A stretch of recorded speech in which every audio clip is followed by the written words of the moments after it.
자, 요한복음 1장 35절부터 46절까지 우리 다 같이 교독하시고 마지막 46절 합독합니다. 요한복음 1장 35절 제가 먼저 읽습니다.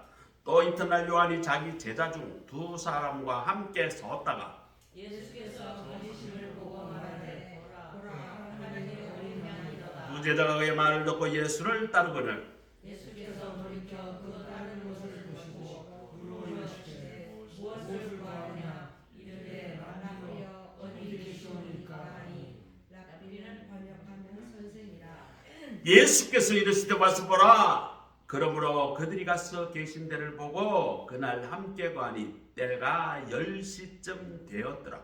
요한의 말을 듣고 예수를 따르는 두 사람 중에 하나는 시몬 베드로의 형제 그가 먼저 자기 형제 시몬을 찾아 말하되 우리가 메시아를 만났다 하고 메시아는 번역하면 그리스도라. 데리고 예수를 오니 예수께서 보시고 이르시되 내가 요한의 아들 시몬이니 장차 개바라 하리라 하시니라. 개바는 번역하면 베드로라. 이튿날 예수께서 갈릴리로 나가려 하시다가 빌립을 만나 이르시되 나를 따르라 하시니 빌립은 안드레와 베드로와 한 동네에 있었으나 빌립이 나다나엘을 찾아 이르되 모세가 율법에 기록하였고 여러 선지자가 기록한 그 일을 우리가 만났으니 요셉의 아들 나사렛 예수니라가 질습니다. 나사렛이 이르되 나사렛에서 무슨 선한 것이 날 수 있느냐? 빌립이 이르되 와서 보라 하니라. 아멘. 이것은 하나님의 말씀입니다. 아멘. 오늘 제목은 메시아를 만난 사람이라는 제목으로 우리 같이 생각을 하려고 합니다. 2025년도는 우리 모두 예수님을 만나서 예수님과 함께 동행하는 그런 삶을 살아가시길 주의 이름으로 축원합니다. 아멘. 자, 오늘 이야기는 이러합니다. 세례 요한이 있어요. 세례 요한을 따르는 제자들이 꽤 많았어요. 예수님은 제자가 12명이었죠. 12명인데 세례 요한의 제자는 정확히 성경에는 기록되지 않았지만 수많은 사람이 세례 요한을 따랐던 것 같아요. 정확한 기록은 없습니다. 그러나 많은 사람들이 세례 요한을 따랐다라는 그런 그 흔적을 봤을 때 대략 한 30-40명쯤 따랐지 않았을까 그렇게 추정을 합니다. 이것은 성경에는 나오지 않습니다. 아마 대충 그럴 것이다. 그런데 그 중에 이 세례 요한의 제자 중 두 사람이 같이 가는데 멀리서 예수님이 지나가신 것을 보고 말합니다. 세례 요한이 하나님의 어린 양이로다 라고 이야기를 하니까 제자가 아니 하나님의 어린 양이라니 우리가 가서 만나봐야지. 그리고 38절에 보니까 그들이 예수께 가니까 예수께서 먼저 이야기합니다. 무엇을 구하니? 이렇게 물었어요. 그러니까 그 제자가 랍비요, 랍비가 어디 계십니까? 다시 말하면 선생님이 어디 계십니까? 조금 전에 자기의 선생님이었던 세례 요한이 하나님의 어린 양이로다 그렇게 이야기를 했으니까 예수님이 너무 평범했는지는 모르겠지만 랍비요 어디 계시노입니까? 이때 39절입니다. 예수님이 한마디 딱 합니다. 와서 보라. 와서 보라. 오늘의 핵심 단어가 와서 보라. 와봐. 내가 그다. 그런 말도 없습니다. 와서 보라. 한번 봐. 한번 경험해봐. 그 말이죠. 자, 예수님을 만나 따르니까 41절에 보니까 자기의 형제 시몬을 찾아가서 요한이 말합니다. 그 사람 가서 만났더니 그 사람이 바로 메시아더라. 우리가 메시아를 만났어. 41절에 그렇게 이야기합니다. 그래서 그의 형제 시몬 베드로를 데리고 예수님께 옵니다. 예수님이 딱 보더니 네가 요한의 아들 시몬이지. 장차 이름을 개바라고 하리라. 베드로라. 만나자마자 예수님에게 이름을 바꾸어 주십니다. 자, 그러다 43절에 보니까 예수님이 또 흘러가는데 빌립이라는 어부를 만납니다. 43절에 뭐 예수님 긴 말 안 합니다. 나를 따르라. 딱 보고 제자 될 사람이라는 거 알았던 모양이죠. 나를 따르라. 44절에 보니까 빌립은 안드레와 베드로와 한 동네 베세다 사람이라.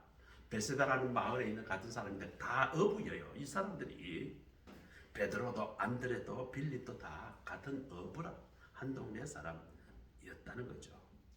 아마 이 중에 베드로가 좀 나이가 많았던 것 같아요. 왜냐하면 다른 사람은 결혼했다는 기록이 없습니다. 그런데 성경에는 베드로는 장모가 있다고 그랬어요. 그 장모가 있다는 말은 결혼을 했다는 말이죠. 그래서 짐작컨대 베드로가 나이가 좀 많았지 않았을까 생각을 합니다. 자, 그렇게 해서 안드레와 베드로도 예수님께 데려왔는데 45절에 보니까 빌립이 아주 친한 친구 나다나엘이라는 사람을 찾아갑니다.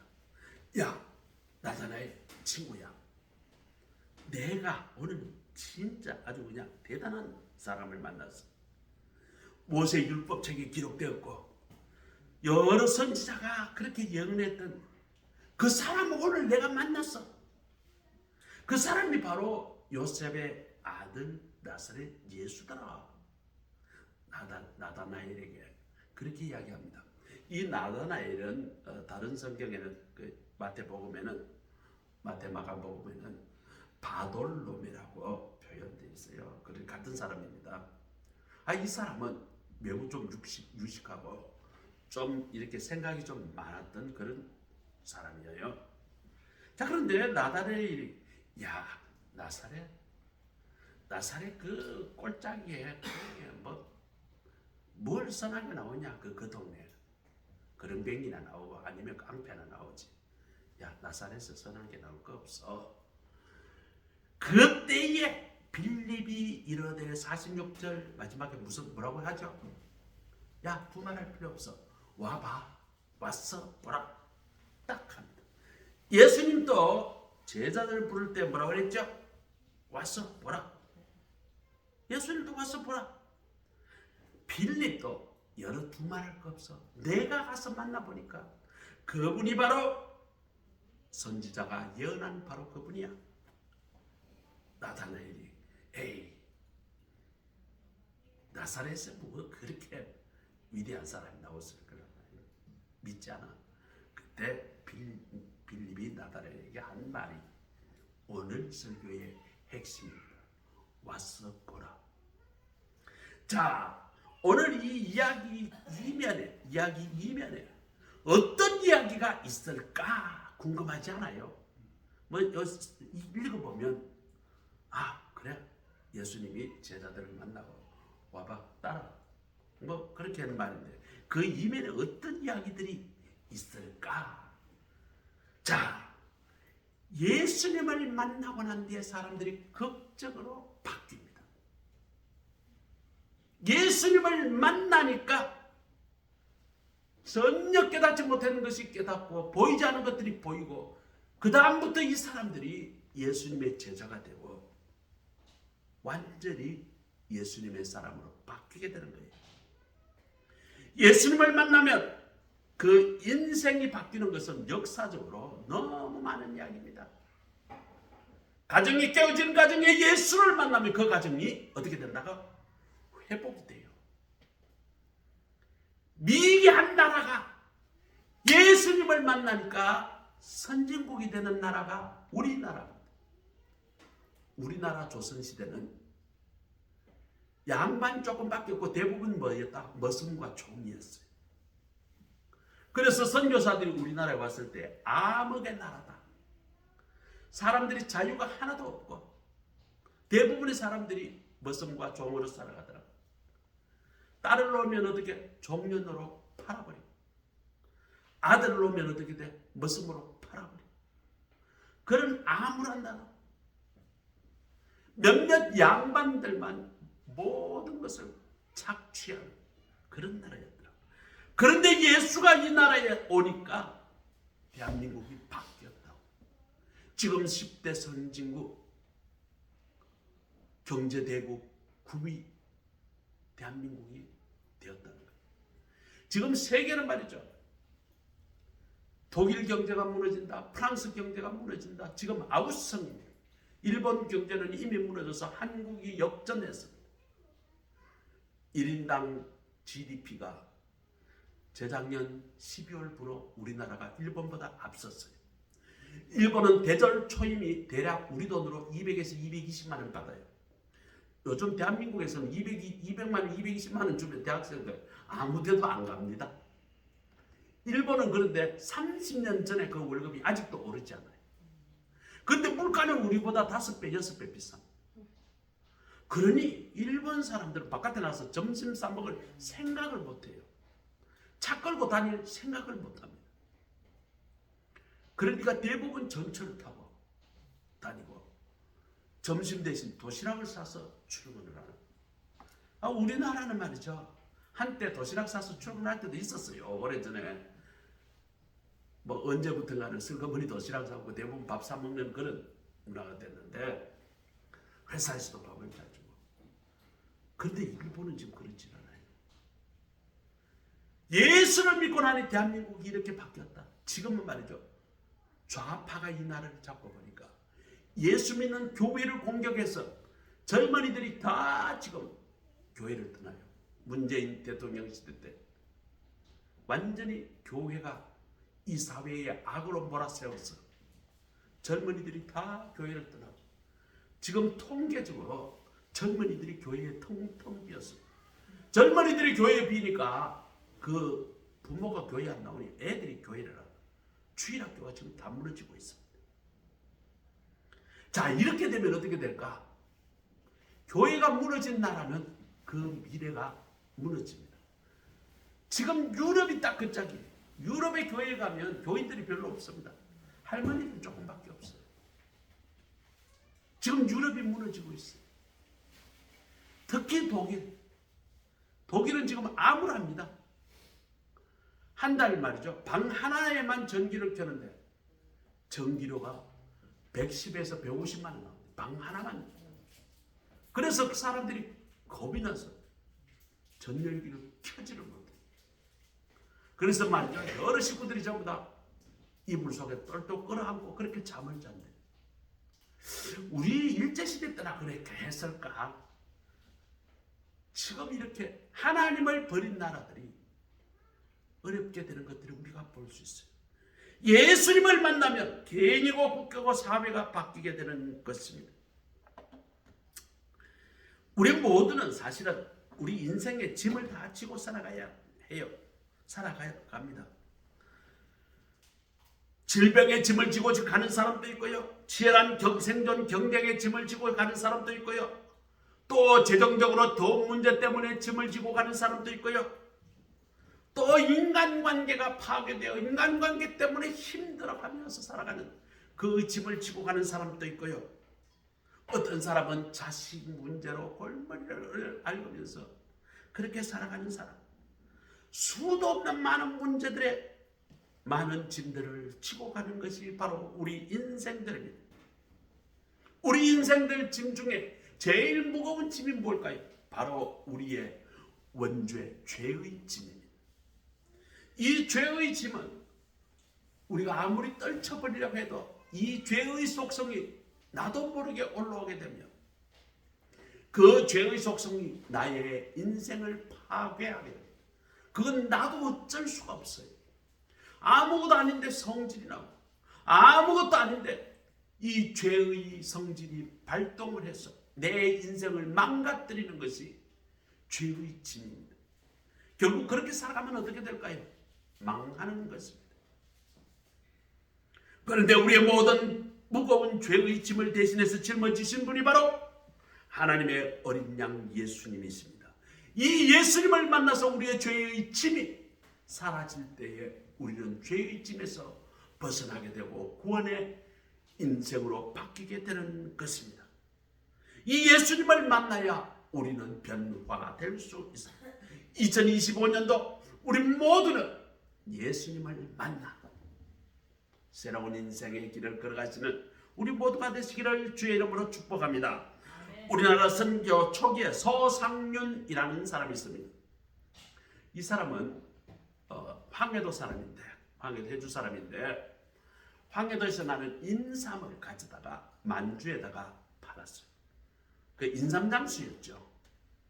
그리고 만주나 중국에서 나는 그런 산물, 그 당시에 중국이 우리보다 월등히 선진국이었으니까 여러 가지 책이나 그 다음에 필요한 기구들을 가져다가 또 우리나라 팔고 보부상이죠. 보부상 보따리 지고 그 다음에 말에다가 그 인삼도 지우고 그렇게 해서 압록강을 건너가서 팔고 돌아오고 하는데 한 번은 말이죠. 인삼을 싣고 만주로 가는데 장티푸스에 걸렸어요.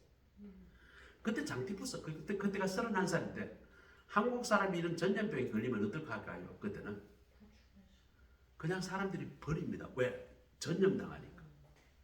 장티푸스가 열병이고 설사하잖아요. 딱 보면 장질부사.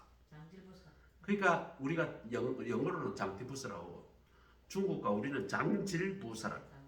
장질부사 걸리면 이건 약도 없어. 그럼 어떻게 돼요?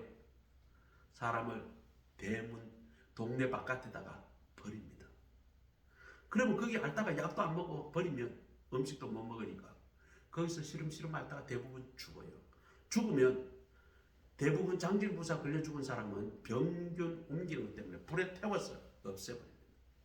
이게 그 당시에 처리 방식이었어요. 그런데 장티푸스에 걸려도 장질부사에 걸렸다. 그때 말이죠. 이 사람이 장사를 잘해가지고 돈이 얼마나 많았으니까 주위에 말이죠. 얼마나 많은 사람들이 있었을까요? 돈 많을 때는 많은 사람들이 와서 아이고 그래 서서방 아이고 그래 상륜씨 많은 사람들이 있었는데 장질부사 걸리니까 다 도망가 버렸어요. 돈도 소용없어요. 이때 스코틀랜드에서 파송된 맥킨타이어라는 목사님을 만납니다. 목사님은 정성을 다해서 그에게 미염을 먹이고요. 또 약을 구해다가 먹이고 거의 죽어가는 그를 살려주었습니다. 이 서상륜 씨는 맥킨타이어 목사님을 만나서 예수님을 만나게 되었습니다.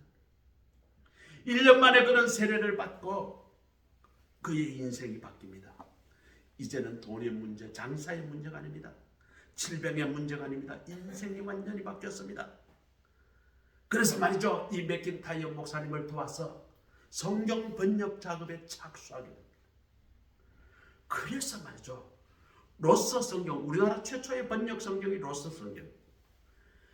로서 맥킨타이어 선교사님과 함께 번역을 하여 우리 한글 성경을 번역하게 됩니다. 자, 그 번역을 하고 난 뒤에 자기 고향 황해도 송천으로 내려가서 거기서 예수님을 전하고 교회를 세웁니다. 이것이 우리나라 최초의 교회가 송천교회 혹은 솔레교회라고 합니다. 우리나라 최초의 교회가 이름 뭐라고요? 솔레교회. 우리가 상식적으로 알아야 해요. 누가 지었다? 서상륜이라는 사람이 지었어요. 어떻게? 예수를 만나고 나는데 변화가 되었어요.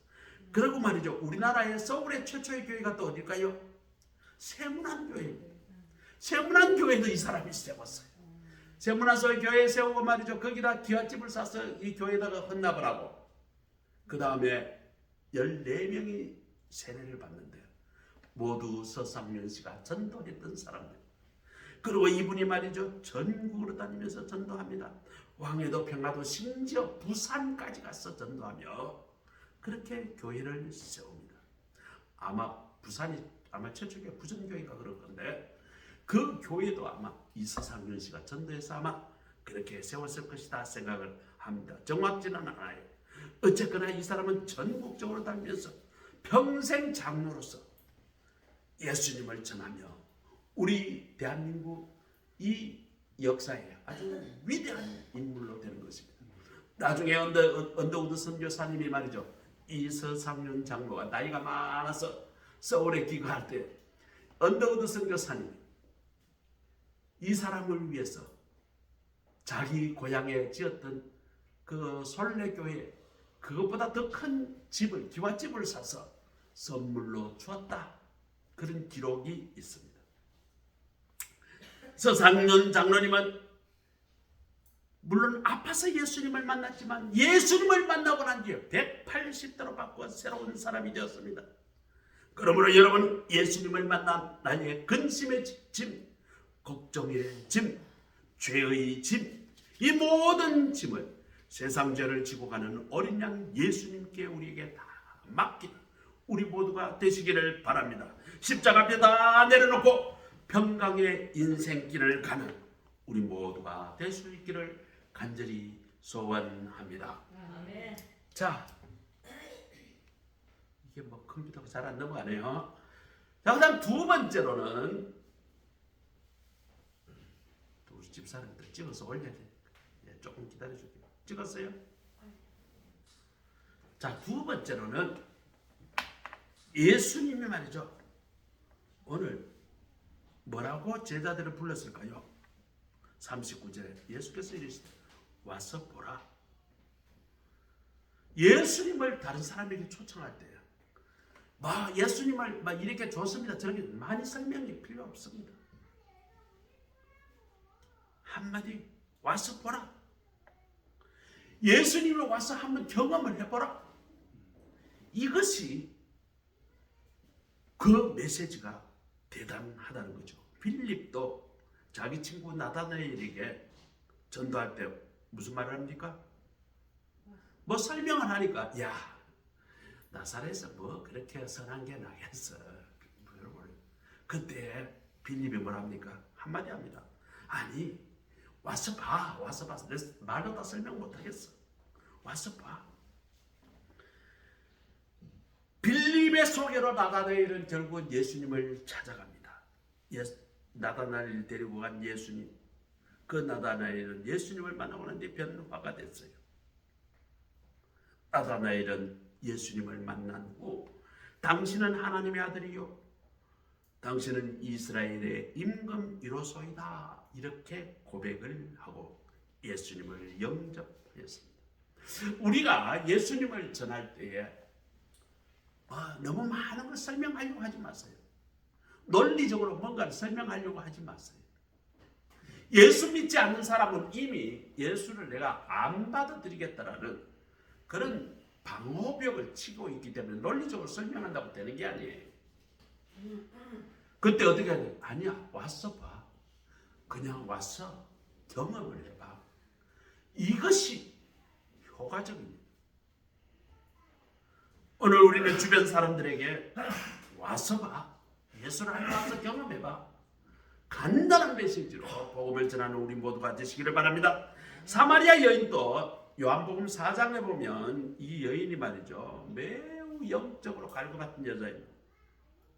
이 영적인 문제가 해결이 안 되니까 육신적으로도 갈급합니다. 이것도 해결 안 되고 저것도 안 되고. 그래서 말이죠, 이 여자가 말이죠, 영적으로 갈급하니까 어떤 현상이 일어나느냐? 남자를 바꿔치기 합니다. 이 남자 만나면 내가 조금 위로를 받을까? 만나보니까 아니야. 그래서 남자도 바꿔치기 하고, 또 영적으로 갈급하니까 또 다른 남자를 만나서 또 결혼해서 살다가 또 아니야, 또 바꿔치고. 남자를 5번을 바꿨더라. 예수님이 너 남편을 데려와라. 도대체 내가 그동안 거쳐간 남자가 여러 명인데 진짜 남편이 누구냐? 자기도 모르겠거든. 그렇게 영적으로 갈급했던 이 여인들, 예수님을 만날 때 와서 보라. 이 여인이 변화가 되고 난 뒤에 동네 사람들에게 내가 메시아를 만났다 그러니까 정신 나갔어. 그때 이 여인이 한 이야기가 있습니다. 내가 행한 모든 일을 네게 말한 사람들 와서 보라. 이는 그리스도가 아니냐. 요한복음 4장 29절에 이 여인이 예수님을 만나고 난 뒤에 마을 사람들에게 전한 말은 와봐. 내가 만나보니 그리스도야. 우리도 마찬가지입니다. 주님께 은혜를 받아서 구원받았으면 그 은혜를 나누어야 합니다. 중요한 것은 나부터 이 구원의 은혜와 하나님의 은혜의 감격을 경험하는 것이 중요하겠죠. 그래야 와서 보라 하든지 뭐 전도하는 그런 거예요. 나도 예수님 못 만나가지고 뭐 지금 인생이 뭐 예수님이 내게 주는 평화와 기쁨도 없는데 뭐 무슨 복음을 전하겠어요? 그죠? 그러니까 내가 먼저 올해 2025년도 내가 예수님 앞에 나와서 예수님을 만나고 내가 예수님으로 주는 큰 은혜를 경험하고 그 예수님이 주는 그 평안과 그 평화를 누리며 살아가는 그런 인생이 되시기를 주의 이름으로 축원합니다. 그러고 난 뒤에 우리가 주위에다가 와서 보라 이 메시지를 전하는 우리 모두가 되시기를 간절히 소원합니다. 자, 그리고 우리가 와서 보라라고 하는 말 할 뿐만 아니라 우리는 뭘 해야 된다? 애정어린 관심과 주님의 사랑을 우리가 베풀어야 해요. 이 사랑이야말로 모든 사람의 마음을 녹이고 마음문을 열게 만들어 줍니다. 성경은 사랑은 허다한 죄를 덮으며 사랑이 있으면 진심이 전달하고 성경은 이야기합니다. 자, 어떤 사람이 연립주택에 살았는데 옆동에 정혜라는 아기를 가진 엄마 가족이 이사를 왔어요. 정혜 엄마. 물론 이 정혜라는 아이 이름은 가명입니다. 그런데 옆동인데 연립주택이니까 그냥 따닥따닥 이렇게 이제 모여서 옆동인데 이 집이 말이죠. 이사를 왔는데 첫날부터 아주 요란한 부부싸움이 시작이 돼요. 뭘 다 때려 부시는지 그냥 와장창창 소리가 나고요. 여자가 소리 지르고 욕이란 욕은 다 내뱉고 그런데 보니까 때로는 말이죠. 이 정의 엄마라는 사람이 술 먹었는지 말도 횡설수설하고 말이죠. 어떤 데 가다 보면 담배를 뻑뻑 여자가 피우고 앉았습니다. 그런데 이 광경을 목격한 사람이 교회 집사님, 여자 집사님이에요. 이 여자 집사님이 그 가정을 보니까 아기가 보니까 한 2달쯤 지난 아기가 하나 있어. 여자인데 부부는 그러다 치더라도 애는 무슨 죄가 있어? 애는 엄마 아버지가 싸우면 무서워서 발발발 떨고 있는데 얼마나 애처로웠는지 모릅니다. 그래서 이 집사님이 마음을 먹어요. 내가 저 집을 전도해야 되겠다. 저렇게 무엇 때문에 싸우는지 모르지만 저렇게 욕지거리를 해대고 쌍욕을 해대고 다 때려 부수듯이 하는 저 집을 내가 예수를 전해야 되겠다. 그래서 마음먹고 장 볼 때요. 그 집에 좀 줄 걸 조금 더 싸요. 그래서 장 갔다 오면서 그 집에 들러가지고 좀 주고 그때마다 정혜가 불쌍하잖아. 그래 정혜 먹을 간식도 조금 더 샀어. 야 이거 먹어라. 그렇게 퍼다 줍니다. 찌개를 끓여도 자기 가정에 먹을 것보다도 조금 더 끓여요. 물 좀 더 넣고 나물 좀 더 넣고 끓여서 그걸 퍼다가 냄비에 떠가지고 그 집에 가서 나누어 먹습니다. 퍼주고 나눠주면서 정혜 엄마 마음을 열도록 노력합니다. 자, 그런데 어느 날 이제 이 집사님이 정혜 엄마에게 가서 복음을 전하면 묻습니다. 정혜 엄마, 내가 우리 정혜 엄마를 참 사랑하고 그래요. 정혜 엄마도 정혜를 사랑하죠. 그러니까 아이고 그러죠. 제 딸인데요. 사랑하죠. 그래서 이 집사님이 한마디 합니다. 그런데 애 앞에서 정혜를 사랑하는데 그렇게 애 아빠를 가지고 그냥 그렇게 상욕을 해대면 애가 배울까요? 안 배울까요? 그러니까 애가 듣고 배우겠죠. 그래 정희 엄마 지금부터는 애를 봐서라도 내 자식 새끼가 그렇게 욕지거리 하고 나처럼 살면 안 되잖아. 집에서 절대로 욕하지 말고 화내지 말고 애인데 좋은 모습을 보여라. 그렇게 당부하고 예수 믿자고 전도를 했습니다. 그런데 말이죠. 그렇게 전하고 나니까 1달, 2달 지났는데 그 집에서 욕짓거리 하는 게 점점 줄어듭니다. 이 집사님은 아이고 감사합니다 하나님.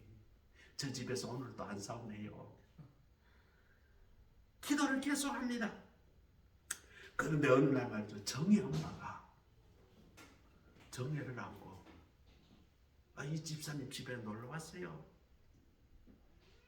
그런데 정예 엄마가 그날따라 술을 제법 마셨어. 입에서 술 냄새가 뿔뿔 나고, 그러면서 정예를 안고 와가지고, 집사님, 제가 어떤 여자인 줄 아세요? 아니, 그래 집사님이 깜짝 놀랐어요. 이거 술 먹고 와서 이게 무슨 일인가? 무슨 일이냐고 한번 이야기해보라고. 그랬더니 한참 울고 있던 정희 엄마는, 자기는 원래 창녀촌에 몸 팔던 여자다. 그런데 그곳에서 정희 아빠를 만났는데 남자가 너무 착해서, 그래서 그 남자 따라서 지금까지 왔다. 여기까지 왔다. 그러면서 나는 이렇게 더러운 여자입니다. 그러면서 울고 울어요. 그래서 이 집사님은 정희 엄마를 끌어안고, 야, 이 여자가 그 지경까지 갔었으면 얼마나 사연이 많겠나. 그러면서 정희 엄마를 끌어안고 울면서 다독입니다. 정희 엄마, 그래, 그건 다 과거지사야. 이제 우리 하나님은 정희 엄마를 사랑하셔서 예수님을 정희 엄마 대신 그 죄를 지시려고 십자가에 죽어서 믿기만 하면 정희 엄마 그 과거에 그 죄 모든 것 다 용서받을 수 있어. 예수님이 정희 엄마를 위해서 돌아가셨다는 걸 믿어. 자, 그때부터 정희 엄마가 나도 예수님 한번 믿어볼게요. 내 죄가 없어진다면 내가 예수님을 믿어볼게요. 그러면서 말은 욕을 안 해요. 물건 던지는 소리도 이제 안 들려와요. 그런데 한 가지 문제가 있어요. 한 번씩 말이죠, 이 정희 엄마 옛날에 같이 놀았던 그 여자들이 놀러 오면 완전히 개판이 됩니다. 같이 술 먹고 같이 담배 피고 같이 화두 치고 아주 난장판이 돼. 한 번은 말이죠, 이 정희 엄마 먹을 것 좀 사들고 가려고 말이죠, 시장 갔다가 좀 사들고 갔는데 이 정년의 집이 완전 왁자지껄해요. 고다 스톱이다 난리 났어요. 이게 무슨 일인가 싶어서 문을 확 열었는데 술 냄새가 확 나는 거예요. 그 가운데 보니까 정희 엄마가 그냥 술 먹고 그냥 화토장 치고 말이죠, 이런 거 있는데, 정희 엄마 하고 확 들어갔는데 정희 엄마가 갑자기 집사님을 보더니 깜짝 놀래가지고 화두판을 막 쓰고 술 막 감기고 말이죠, 허둥지둥 됩니다. 그래서 이 집사님이 자기가 사온 그 장봐서 주려고 한 그 물건을 안고, 아이고 정희 엄마, 아이고 이게 무슨 꼴이야, 아이고 미안해요, 야, 내 이거 두고 갈 테니까 이 끓여 먹어요 하고 그냥 도망치듯이 나와버렸어요.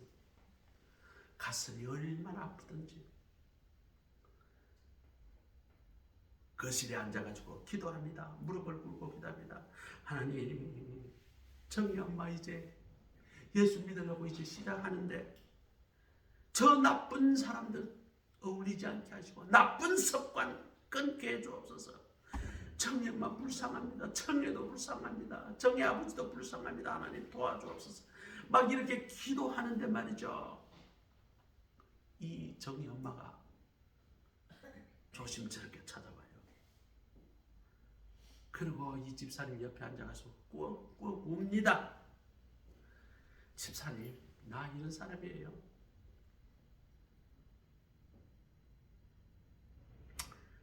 기도를 한참 정희 엄마를 앉아놓고 기도를 합니다. 하나님, 이거 어떻게 하면 좋겠습니까? 지혜를 주옵소서. 기도를 마치고 이제 정희 엄마를 딱 쳐다보면서 마음을 가라앉히며 이야기합니다. 정희 엄마, 내 부탁 하나만 들어줘. 왜 정희 엄마가 눈물을 흘리면서 있다가 미안했는지, 그게 뭔데요? 정희 엄마, 예수 믿는다고 했잖아. 예수를 받았어. 이제 예수님이 내가 구원주라는 것을 증거할 때까지 저들이 찾아오거든 집에 들리지 마. 만나지 마.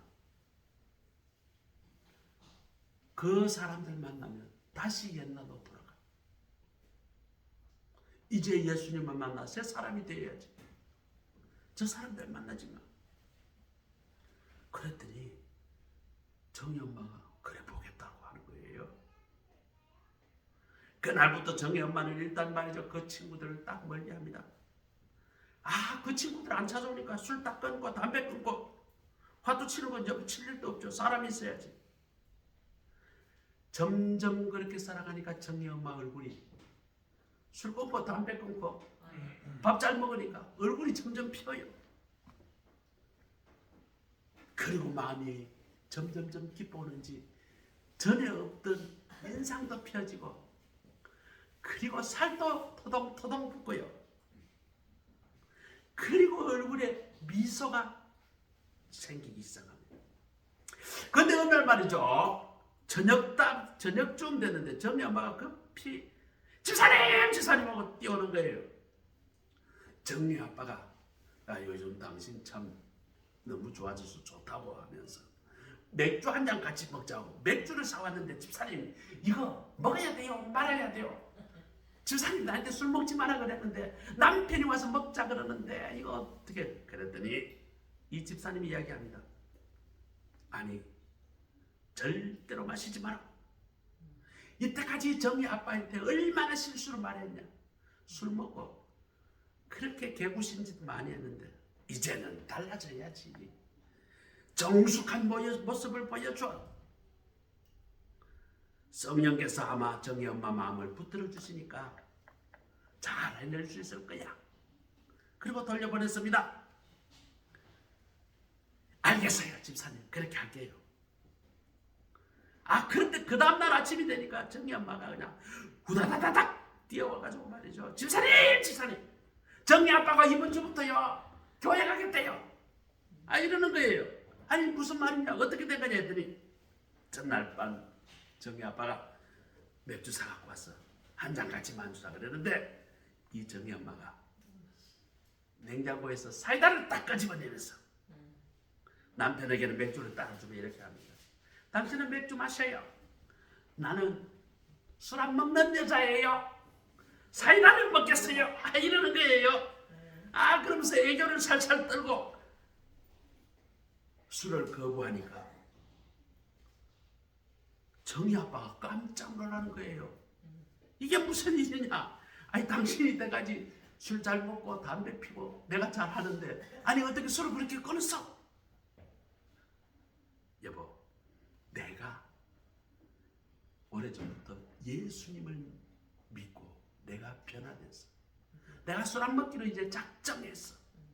담배 안 피기로 작정했어. 이렇게 말이죠. 이야기하니까 남편이 말이죠. 나는 당신 죽을 때까지 안 변할 줄 알았는데 당신이 그렇게 변하는 게 예수라면 내가 당장 나도 예수 믿겠다고. 정희 엄마가 남편 앞에 무릎을 꿇고 이야기합니다. 여보, 그동안 나 같은 여자 데리고 살아준다고 너무너무 고마워. 당신이 그렇게 나를 품어줬는데 내가 당신한테 욕하고 때려 부수고 술 퍼먹고 할 짓 못한 짓 다 하고 내가 지금 생각해 보니까 너무 부끄럽고 잘못한 게 많아. 용서해줘요. 다시는 안 그럴게요. 이러니까 정희 아빠가 그래, 당신이 이렇게 변한 게 예수님이라면 나도 이제부터 예수 믿을 거야. 다음 주부터 내가 정혜 손잡고 교회로 갈 거야. 그랬다는 거예요. 이 복음의 능력은 이렇게 파괴된 가정도 변화시킵니다. 쓰러진 영혼도 살려냅니다. 깨어진 가정도 회복시킵니다. 우리가 바로 이렇게 놀라운 일들을 감당할 수 있는 사람들입니다. 여러분, 우리가 전할 분은 우리를 죄와 저주에서 구원하신 바로 십자가의 예수 그리스도, 바로 그분입니다. 그분을 만날 때 우리의 구원의 역사가 일어납니다. 우리 그리스도인들이 어린 양 메시아인 예수님을 만나고 그 예수님을 주위에 전해야 합니다. 형제 베드로에게 가서 전도한 안드레처럼, 친구 나다나엘에게 복음을 전한 빌립처럼, 우리의 가까운 가족이나 친구들에게 찾아가서 내가 만난 그분을 한번 만나보라. 와서 보라. 복음을 전하는 우리 모두가 되시기를 간절히 바랍니다. 원래 우리 모두는 이 예수님을 만나시고 이 예수님과 동행하며 살아가는 우리 모든 인생이 되시기를 주의 이름으로 축복합니다. 그리고 올 한 해 그 만난 예수님을 우리 주변에 널리 전하며 살아가는 우리 모두가 되시기를 주님의 이름으로 축복합니다. 기도하겠습니다. 하나님 감사합니다. 오늘 메시아를 만난 사람이라는 제목으로 말씀을 나눕니다. 인생의 최고의 만남, 바로 예수님과의 만남임을 오늘 말씀을 통해서 배웁니다. 우리 인생의 수많은 죄의 짐을 지고 가는 우리에게 구원의 주님으로 오신 예수님, 우리 모든 짐을 대신 져주시고 우리에게 복음의 기쁨과 평화를 주시옵소서. 우리가 경험한 그 예수님을 널리 전하며 살아가는 우리의 삶이 되게 하옵소서. 예수 그리스도의 이름으로 감사하며 기도드립니다. 아멘. 찬송가 518장 우리 부르겠습니다.